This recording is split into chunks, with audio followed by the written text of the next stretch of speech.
So Ashley, how did you first get into boxing? Tell me a bit about how you started, how it all came about. Well, basically, my dad was a boxing fan, and he used to watch the big American fights, Mike Tyson, and I used to ask him if I could stay up and watch his fights, and then he used to wake me up at like 3 a.m. in the morning to watch like the big guys. Yes, I would come downstairs and I would watch the fights, and by watching the big stars in the US, I was like, I want to do that too, Dad. And then he took me down to All Stars Boxing Gym, and then I've been going there for 29 years now, 28 years. Yeah. And you still box there, don't you? I see you still whenever you're in England. Yeah, like whenever I'm back home, like that is the gym that I go to. That's where I stay in shape. That's where, like when I trained for the British title fight, I came back. I trained with the guys that sparred with a few of the amateurs. So that's always my home. Yeah. But if I'm at like Vegas, it's Mayweather's gym. If I'm in New York, it'll be Gleason's gym. So okay. Yeah, it's all good. So your career, you're still relatively young. You're not, considering in comparison to the amount of fights you've had 47 fights, is it? 48 fights? Yeah, 48. Yeah.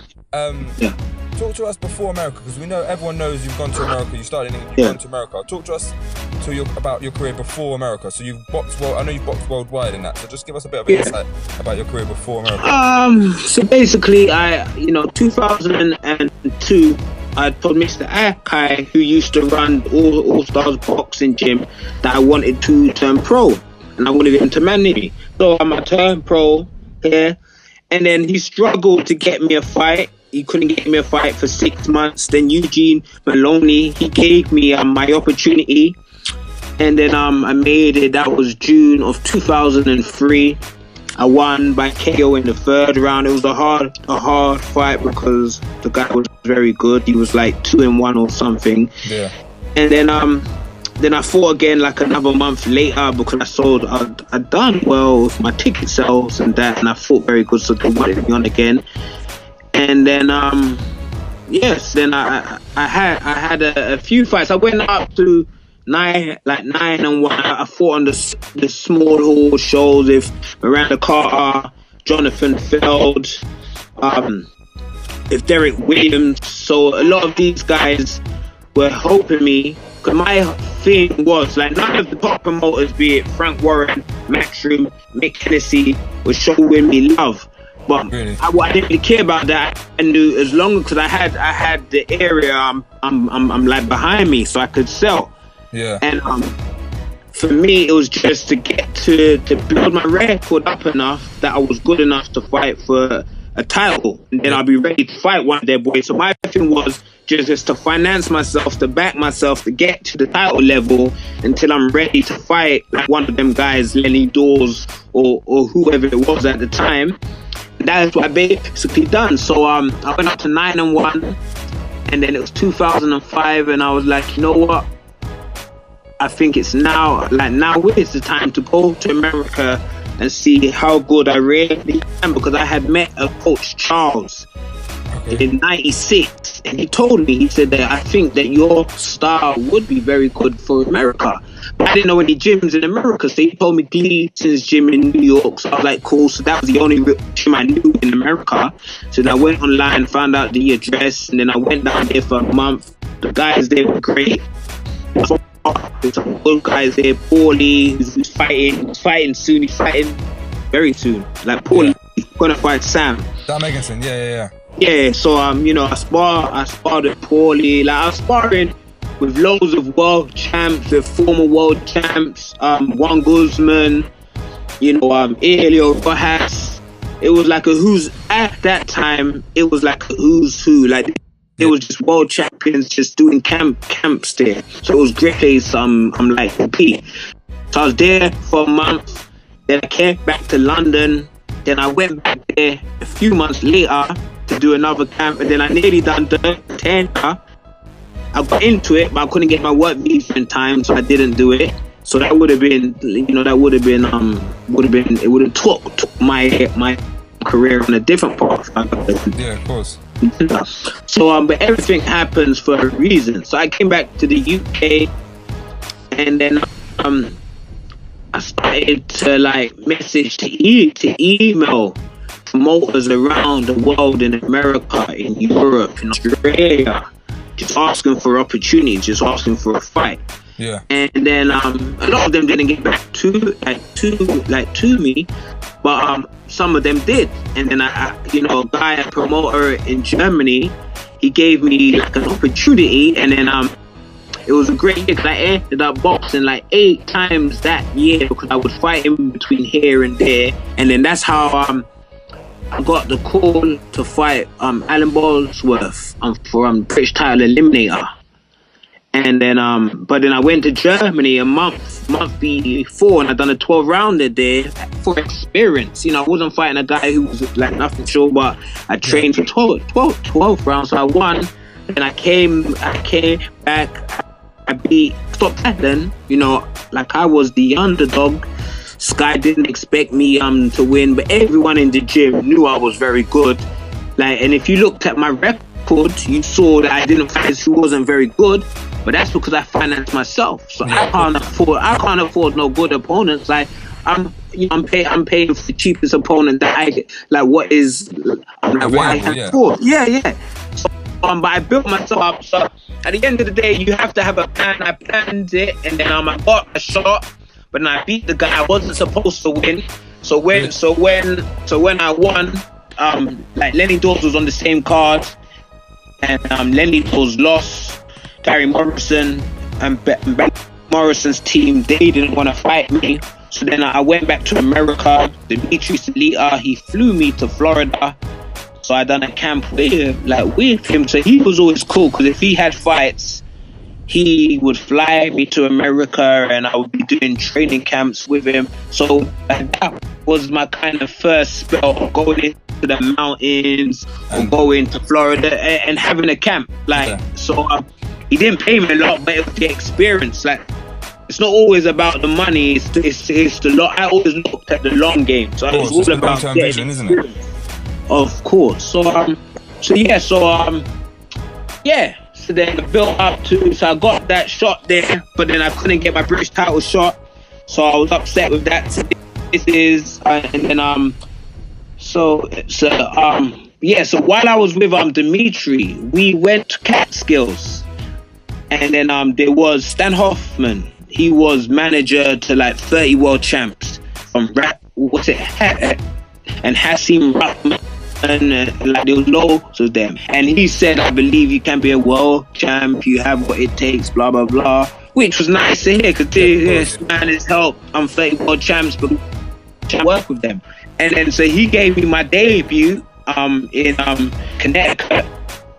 It was a hard fight against a French maroon guy, a very tough guy, in Ayul Bali, and I lost, but it was good fight. To me, even though I lost, at the end of the fight, I knew I had what it took to go far, because I was in so much pain from his body shots, just from relentless. Like, it was like my corner wanted to throw in the towel.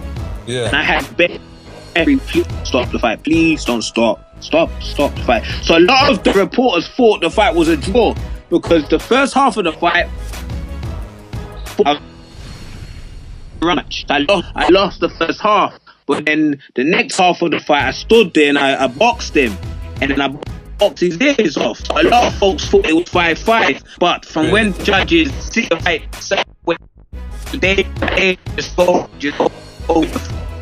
I don't know what they like. They just go with the flow and just give him the rounds. But all of the reporters said that I turned it round and I come back.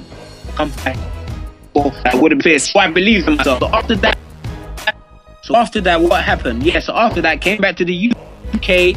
I was like, I'm gonna have a small fight here. I went on a Miranda Carter. So this is why this is why I always go to the small shows, because that's how I built my career. So without the small hall shows, I never would have got as far as I've gotten. Of course. I needed those fights to keep active and to get the little wins. No matter who I was boxing. I went to New York because Roy Jones had boxed. It might have been Kawasaki. It might have been the Kawasaki one, I forgot.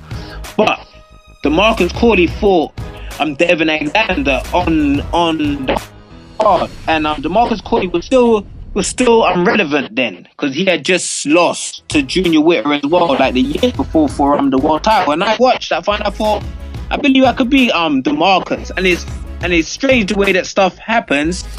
I got flown out to New Jersey because the manager wanted to look at me to see if I was any good. And then I saw that DeMarcus Corley was gonna fight in August or something. Like it was 10 days until the fight. I was 10 pounds over for weight, but I was like, if I could get this fight, like I'll kill myself to make the weight. Yeah. So their promoter said that I could be his opponent. So I had 10 days to make weight. So I made the weight. And then it was 8 round, and I was the underdog. I beat him. I went on to beat him, and that kind of put my name on the map, because after that I was off for the fight with Victor Ortiz, with Zab, and then that kind of got me known a bit. And then but it was weird that I always say this. I always got love for America. Like that's what I like America, because they will give you opportunities. In the UK, like I know so many boxers who never get an opportunity. I know like promoters can't help everyone. You can't help everyone, but it's just a shame that I couldn't get no love. It's strange that I went over to America and I would get an opportunity here. At the end of the day, if I get the opportunity, same thing I say like with Floyd will get you a world title shot, but then it's up to you to go in the ring and win, because he can't win it for you. So at the end of the day, that's all you want, is an opportunity. Like even what you're doing, what everyone is doing in life, that's all we all want. But for whatever reason, I find in the UK, the opportunity is not a lot. There's not a lot there for the youths. Like and not even for me as a boxer. Like I know it's not there as boxers, but in life as it is, for the kids just trying to do anything with their life, it's hard here, because you really do have to use everything that you've got around you, and every opportunity you get, you need to capture it. Yeah, that's it. So that was a very, very good background of your career before. Yeah. So you met Mayweather, and then so where did you meet Mayweather? Was it when you're training in the gym in America? All right. So what happened again? So I went to. So what happened? All right. So I was in America. I had I got a shot at it was Rodriguez. It was Melvin Rodriguez. He was world number 3, and he was going to fight Canelo like 3 months time, and they just wanted to keep busy fight for him. We had sparred when I was in the Catskills, so I know I could beat him. The same manager, what gave me an opportunity was like he used to manage him too. So I took the fight on a month's notice because I had already fought a month before. Okay. I be an international belt, so I was still in shape. So then I went back to New York to train to get ready for a fight. So I beat him on the majority. So when I beat him, it's when I got a shot at the British title. That's when Tringle, he messaged me and he asked me if I wanted to fight John Donald. I said no. The only fight that I wanted in the UK is Lenny Dawes, who was British champ. But Lenny Dawes, when I was an amateur, like Lenny was the man. I always said that I would love to fight him in the pros. So then I came back, I beat Lenny, and then while I was still going over to New York to do a training camp. This is 2012. I thought, just let me go over to Vegas, and I saw that Floyd was starting camp. So I went over to Vegas to watch Floyd's camp for 2 weeks and to train there for 2 weeks. And within like the first day there, he asked me who I was, what was my record and stuff. So I said I was British champ. I think I was 33 and 5 at the time, or 33 and 4. I was 33 and 4, I think. And then so then Floyd was just cool with me there and stuff. And then So then I came back, wasn't champ no more. So I thought it was just when Ishe Smith had won. So Ishe Smith had just won his world title. Okay. And I thought Ishe Smith is older than me by 2 years. If he could do it, then I can do it. And I was like, Floyd helped him, maybe like he will help me. So I said, you know what, I'm gonna go back to Vegas and see if I can get on his team. So now I went back to Vegas, and then he remembered the first day. He said, oh, the London guy's back. I was like, what's happening, Floyd? And then like he was cool, just invite me out to certain places he went to and all of that.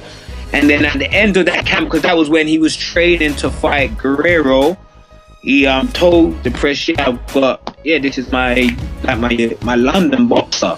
So and then so that's 4 years ago now. It's nearly 4 years ago now. So time flies. Yeah, man, that's just what I'm saying. I signed 3 years with them. I just signed, I extended my thing for another 3 years. So I got 2.5 years. So if I last the 2.5 years, we will see. But Floyd has said he will get me another world title shot. But it's for me to win the fights in between. If I don't win the fights in between, I'll never get the world title. You can't ask for the opportunity if you don't. Yeah. So it's just for me to win the little fights in between, and then see what happens from there. Yeah. That leads perfectly on to the next question, which was for the rest of your career. So you said you just signed another 2 years. Do you say? It was three years, but it's like 2 and a bit years left. Yeah. So from those 2 and a bit years, you want another title shot. And is there like a certain number you want to get to in terms of wins? Yeah, I want 50 wins. I've got 40 wins now. So my career now for me is to get 10 more wins. If I got 2, I could get another 5 to 6 fights with Floyd, and then after that I'll do a little mini world tour. Yeah. Fight all over the world. So so it'll be cool. Yeah, because I love fighting in Vegas. Like for me, I always wondered when I used to go over to New York. I would always think, why are these boxers in Vegas for? Like you got everything there. Yeah. You got everything there. What you don't need in your life as a boxer if you're in camp. But it's just crazy that like the best boxers are there. Like when I'm there, you're just former world champs. The old guys are always just around. It stands the top the referees you watch on the TV, like know you by name, and they're so cool with you. So it's like it's like home. Like when I fight, the like Nevada sees me as one of their like boxers. So now I don't get no love from the British Board of Control here, but I get love from America, worldwide. Yeah, it's weird. So it's so weird that the commission here, the Boxing Board of Control, never showed me no love. Never showed me no love. Yeah, I could go in deep with them, but it's so weird that I go across the world and I get more love, and it's cool. It's cool to. Yeah, it's cool, for a lot of fans to say you're bum, this, that. But being real, I fulfilled a lot of my childhood dreams. Like I think you fulfilled a lot of other people's childhood dreams. Yeah, indeed. Like I get these boxers. There was one like today. I'm Philip Bowles. He messaged me, say he wants to be like me, dear stuff. But I know, I went down to West Ham boxing club the other day to spar. And just loads of the boxers, you know what I'm saying? So boxers know how hard it is to get to where I am, and especially if you're not with, because even a lot of Frank Warren's boxers and Hearn, I've done better than majority of them as well. Because just because you're with these guys don't mean you're gonna win a world title. You just got a better chance because you got the money behind you, you have the TV behind you, the opportunities. But I basically, it's unheard of for someone to go from small hall, no TV behind you, to world title, big fight, be British champion. Even to start at a small hall and be British champion is a big deal. Yeah, but I was beyond that. I went to the world title level, and then I got signed by the #1 boxer in the world. So what I've done is inspired, like, it shows the other youngsters that they can go and do it. And a lot of youngsters say, I want to be just like you. Be better than me, because I never won no world title yet. So be better than me, be a world champ. Keyword, you said yet though, Ashley. Keyword. Yeah. You have to throw in yet, because you always have to believe in yourself. So it's yet in it. Like, so at the end of the day, that's why I say, same way with when I was war number 4, I told John Eagle that the only fight that I will come back for is Lenny Dawes, and I came back for Lenny Dawes and I beat Lenny Dawes. Now, the only fight that I will come back for in the UK is Burns. Yeah, so that's up to them if they want to make that fight or not. But at the end of the day, I will get a world title shot if it's with them or not. Yeah. You know, at the end of the day, that's what Floyd Mayweather does. That's it. Cool. So there's a couple more things. So God, I see I you're talk big. too much. Nah, that's good. That's what we want. I don't want to hear me talking. Yeah. So I see you're a very big Tottenham fan. Yes. How often do you get to go down there? How often do you get to see the games? I don't want to talk about last night too much. Yeah, it's disappointing. Well, I watched the game with my dad last night. My dad's a Spurs fan as well. I don't go down there a lot. I go down there like a few times a year. Yeah. You know, I'm gonna go down there before I go back to Vegas and stuff. Yeah, I've been here and invited to. I forgot. Yeah, I've been invited there. I forgot what game. But I've been invited to go down there. But I try and go there a few times a year to watch them and that. So I've been supporting Spurs as long as I've been boxing. I don't know. Yeah. So since the late 80s. Yeah, the late 80s. Who would you say the most difficult boxer you fought? Sparred and fought. Sparred would be Floyd. You have to say Floyd. You know, he has been the best I've sparred. Yeah. Four is I fought a few very good fighters. I would put the Alio back fight up there because that fight was, you know, so hard. And then AB fight was hard. AB fight I had to give my all. So AB and then the Alio Bally. Yeah. So one last thing I've got to say is, have you got any message for the kids and aspiring boxers, whether they're boxers or they're just aspiring entrepreneurs, aspiring people to make something in their life? What I will say is, whatever you want to be in life, it will never be straightforward. You're always going to have roadblocks. You're always going to have folks who don't believe in you, be it friends, family, or just general folks. And at the end of the day, you have to be resilient. Like, never quit. Because at the end of the day, if it doesn't work in one place, it doesn't mean it won't work in another place. Like, saying with me, my career didn't work in the UK. Yeah. I got no grudge about that. I just went to America. Like, so I'm happy that the UK didn't think I could fight, or they didn't like me, whatever it was, because that just forced me to go to the world. Like, not even America, I fought in like all over the world. All sorts, yeah. Yeah, so for me, it's just whatever you want to do in life, you can do it, but you just have to be willing to work harder than the next man and do what the next man will not do. But you will get rejected, and folks won't believe in you. But sometimes, see, for me, what I'm saying, like, I've been boxing for so long now. There was many times I couldn't quit. I wasn't making money out of boxing for years. I was financing boxing. So it took me years to make money from boxing. But if I would have quit, I never would have got as far as I've gotten now. I'm seeing the best years of my young career, the later stage, like from 2010 onwards. It's been better. I beat the world number 3. I've been with Floyd. I fought for the world title. I fought on 3 of Floyd Mayweather's shows. Yeah. So the MGM at the end of the day, he could go on to sign some British boxers in the future, which is crazy. But I've been part of the last 3 years of his camp. I've seen, like, now he's built the company up. Now he's just talking now. But I've seen him like close quarters, like training, then backstage of him just chatting through camp. So I've seen it at close quarters what he's had to go through and stuff, and he'd be speaking about his journey with us. So you know, for me, I could take that to my grave. Like, if you was part of the Ali camps or Ray Leonard camps, the Mike Tyson camps, you know, so the last 3 years of Floyd's career, like I was part of his camp. So that's, you know, You can't buy that stuff. No, man. of course. So the last thing, I know I said that was the last thing, but you just said something that brought a question to my head. Would you ever get into promoting yourself? Because you self-funded yourself, so you know little bits about it. Yeah. I wouldn't promote. I wouldn't train, but I would manage. So after I retire, I will manage boxers because I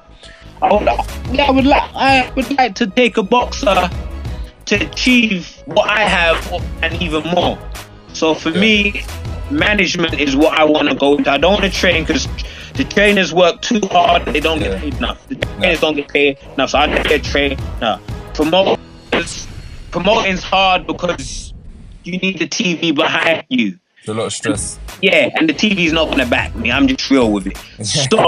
So I prefer to be like a manager because then I'd love to get like one of my boxers onto the money team. That would be my goal, to get one of my boxers on the money team, get one of them with Frank Warren. Yeah. You know, get them all over the world. So that is my goal for after boxing, to manage some boxers who I believe could be world champs and then take them across the world. You know. Ashley, again, second time round. Thank you so much for your time.